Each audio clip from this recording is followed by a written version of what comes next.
અને દેહ પ્રાપ્ત થાય મનુષ્યને તો હર એક સમયે મનુષ્ય પોતાના દેહને જ શણગારે,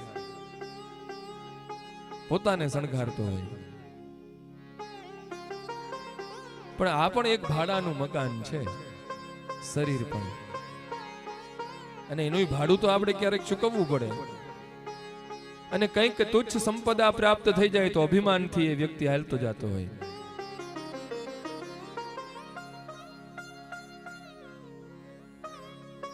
કંઈક પણ મળી જાય વિશેષ વસ્તુ તો ગર્વેણ તુંગસ્સિરો, આમ ગર્વથી આમ વ્યક્તિનું માથું ઊંચું હોય, પોતે ધીમે ધીમે હાલ્યો જતો હોય, ગર્વથી અહંકારથી હાલ્યો જતો હોય. અન્યાયાર્જિત વિત્ત પૂર્ણ મુદરમ ગર્વેણ તુંગસ્સિરો. અન્યાય અને અધર્મથી એકઠું કર્યું હોય ધન, અને ધન પ્રાપ્ત થઈ જાય એટલે ગર્વ થઈ જાય, ને ગર્વથી એમ હાલ્યો જતો હોય કે જાણે જગતમાં કોઈને લેખતો જ ન હોય. પણ આ શરીર છે, આજ છે, કાલે નષ્ટ થઈ જશે. કારણ કે પરમાત્માએ આ શરીરને પણ એક ભાડાનું મકાન કીધું છે.